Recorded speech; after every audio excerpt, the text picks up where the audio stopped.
Hola, ¿cómo están? Estoy por aquí con un desvergue de libros terribles, pero son los libros que estoy utilizando para comprender el Imperio Romano. Bueno, mejor dicho, no el Imperio Romano, sino el Estado romano, la ciudad romana, la polis romana que con el tiempo se convierte en una monarquía, después en una república, finalmente en un imperio. Y para comprenderlo, pues se necesitan leer diversas clases de fuentes y textos bibliográficos de una gran diversidad de temas. Aquí tengo mis libros que estoy leyendo para tratar de medio comprender el Imperio Romano. No es lo mismo leer que vivirlo, ¿verdad? Pero eso es imposible. Pero eso es imposible. Entonces quiero compartir con ustedes los libros que estoy leyendo para comprender el imperio romano, mejor dicho, el estado romano, la polis romana, el pueblo romano, que no siempre es lo mismo a lo largo del tiempo, ¿verdad? En la medida de lo posible, ¿verdad? Pero es algo interesante que las cosas no permanecen constantes y que el estado romano, imagínense, se funda en el 556 y cae en el 476 y después habría que sumarle los 1000 años de Bizancio. Y es un estado que duró 2000 años aproximadamente, ¿verdad? Aunque el Imperio Romano de Occidente, por lo general el intervalo de tiempo que se le pone es de 476 años desde que llega Augusto al poder, y en el 476 cuando cae eh, Augustulo, no recuerdo el nombre de este rey, se me ha olvidado. Augustulo, what was the name? I do not really remember. Bueno, pero cae en el 476 el Imperio Romano de Occidente. Aquí tengo mis libros, se los voy a mostrar. Bueno, esta es la montaña de libros con la que estoy trabajando y se los voy a mostrar someramente. Este libro que tengo aquí es un libro de tratados escritos por Cicerón y Séneca. Este libro lo leo para comprender el pensamiento de fuentes directas, ¿verdad? Esta es como una fuente histórica escrita por Séneca, traducido al latín, después pasado al español, y Cicerón habla de la ética, de la religión, de las ideas políticas, y algo que me sorprende que leí es que los generales romanos, ¿verdad?, eran filósofos, hablaban griego y muchos de ellos veían el mundo desde la teoría atomista de los griegos. Es algo increíble que yo nunca lo hubiera esperado, ¿verdad? Porque uno tiende a creer que la teoría del átomo es de Thomson para adelante, pero no, en realidad son ideas griegas, y ellos, como fueron conquistados culturalmente por los griegos, la élite romana al menos veía el mundo desde una perspectiva, yo podría decir, quizás suene anacrónico decirlo, bastante científica, ¿verdad? Ni siquiera hoy en día los salvadoreños tenemos la cultura, ¿verdad? Porque los salvadoreños no estudiamos, somos fanáticos religiosos, ni nosotros los salvadoreños tenemos la cultura hoy en día que tuvieron los generales romanos, que uno podría pensar que eran sanguinarios, bárbaros, asesinos, ¿verdad? Pero no, también se esforzaban por estudiar, ¿verdad? Y dice, aquí tengo algo subrayado. Amándose los hombres por sí mismos, ha de extenderse este amor a todas las partes de su cuerpo y de su alma, y todo lo que pertenece al movimiento y al estado de entre ambas, siendo estas cosas apetecibles por sí mismas. Con este libro lo conozco, lo estudio para leer, es más filosofía, pero lo estudio para comprender la mentalidad humana, ¿verdad? Aquí tengo este libro es Los Romanos, ¿verdad? Este es un libro de Gall y Conner, no sé si serán británicos o estadounidenses, ¿verdad? Este es un libro sobre la historia clásica, ¿verdad? Lo que se estudia, el inicio, el auge, la caída y el desarrollo de la monarquía, de la república, las conquistas, un poquito de cultura, ¿verdad? Es como una introducción a la historia romana. Es un libro viejito, pero el primer texto que leí fue el de Roma, de Bertolini, Francisco Bertolini, que es un historiador italiano. Es un libro que yo no sabía que había sido bien famoso en los 70. Lo encontré sin querer y lo compré y lo leí hace muchos años. Ese libro me inspiró a querer aprender sobre la civilización romana, ¿verdad? Porque hay bastantes cosas que no solo es la cultura, es la historia militar, es el desarrollo del pensamiento, la historia de la arquitectura. Es algo increíble. Este es otro libro que estoy leyendo, se llama La caída del Imperio Romano, escrito por un historiador que se llama Peter Heather. Es un historiador europeo que gracias a la ayuda económica de la Unión Europea, él y un grupo de historiadores hicieron un trabajo de investigación y él ha dejado aquí escrita sus ideas, ¿verdad? Y es bien interesante porque es una síntesis. Este libro creo que es como del 2016. Es una síntesis de todas las historias, todas las explicaciones que tratan de crear una teoría o hipótesis sobre la caída del Imperio Romano. Está lleno de mapas y las ideas son bien complejas. Yo estoy leyendo ahorita el primer capítulo y me ha hecho ver cosas y pensar cosas que son bien complejas, ¿verdad? Uno por lo general le dicen, bueno, el Imperio Romano cayó por los bárbaros, la corrupción de los emperadores, pero en realidad la situación fue más compleja que eso, ¿verdad? Bien interesante, aprendí aquí que los emperadores descabezaron el Senado, ¿verdad? Descabezaron el Senado,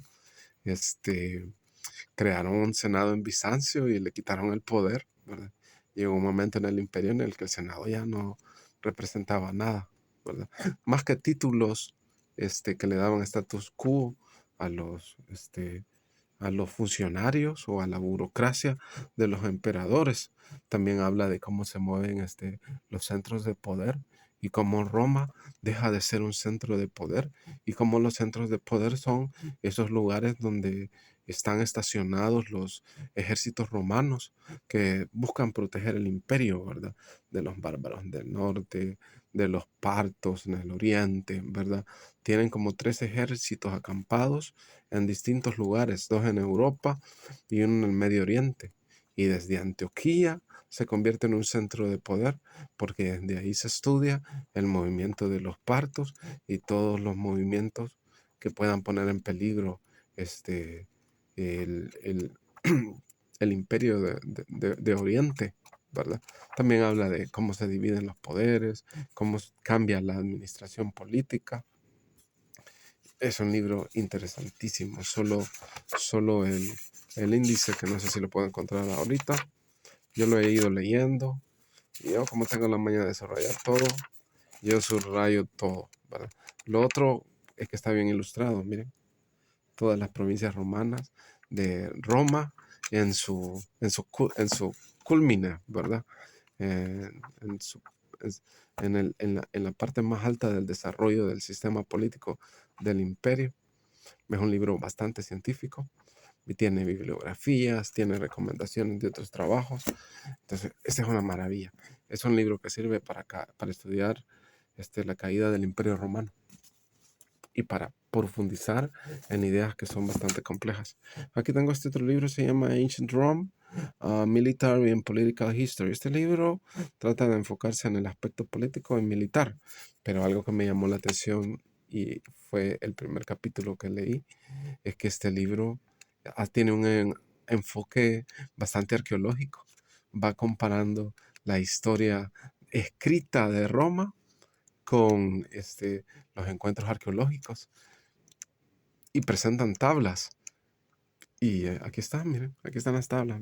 Presentan tablas y demuestran cómo los datos arqueológicos van pegando con los datos históricos, ¿verdad? En cierta medida, ¿verdad?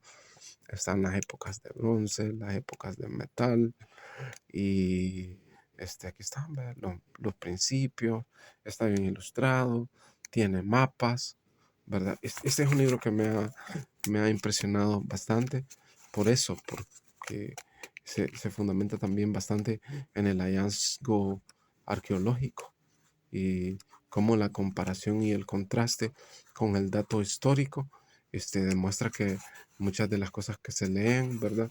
Y tienen un dato verídico, este, bastante exacto, ¿verdad? Pues sí, porque la arqueología es la fuente, miren, es la fuente. Lástima que no encuentro la tabla. Estoy buscando una tabla para mostrárselas.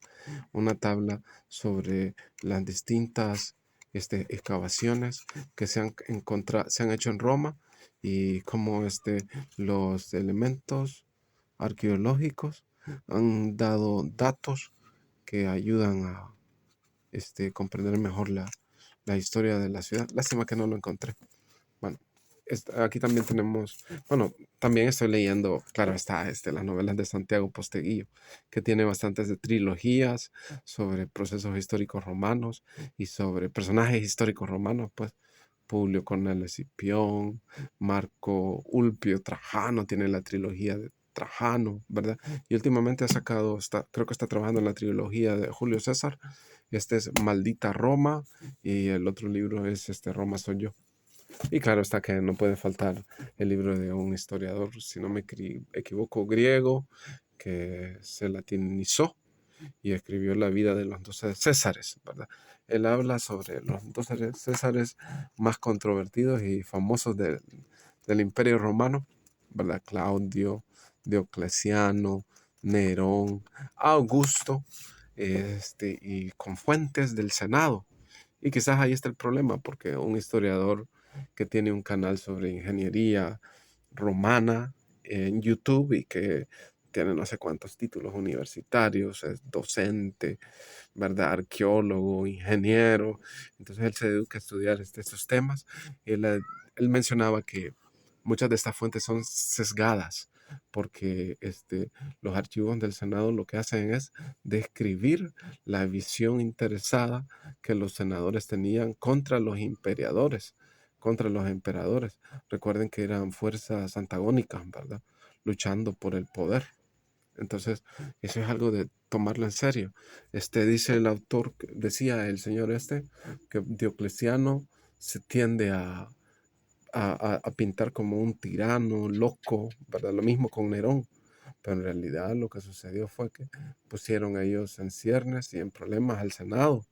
Y los senados, pues, les aplicaron, ¿verdad? La prohibición de que sus nombres aparecieran en la historia. Y también eh, sesgaron los archivos que se utiliza en este libro de Suetonio. Sin embargo, hay que leerlo, ¿verdad? También estoy leyendo lo de los gladiadores. Este es el espectáculo más sanguinario de Roma. El autor, por extraño que parezca, yo hubiera esperado que fuera un latino, un italiano, no, pero es un ruso. Konstantin Nosov, ¿verdad? Él habla de cómo aparecen los juegos gladiatoriales, habla de la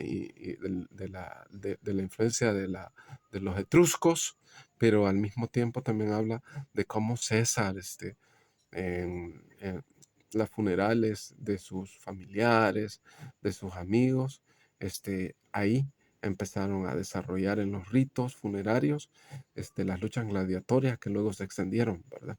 Hasta, como ustedes saben, llegó a convertirse en, en algo común, ¿verdad?, en la cultura griega, y por eso se construyó el anfiteatro Flavio, conocido como el Coliseo. Es un libro, a mí este libro, aunque es delgado, me parece bien difícil de digerir porque no estoy familiarizado así con la cultura religiosa de los romanos, ¿verdad? Y después estoy leyendo un libro que es si no me equivoco, del siglo XVIII, Edward Gibbon, sino que es del siglo XIX, no recuerdo, es un británico que amaba la cultura y la historia romana y viaja a Italia y entonces empieza a escribir sobre la caída del Imperio Romano.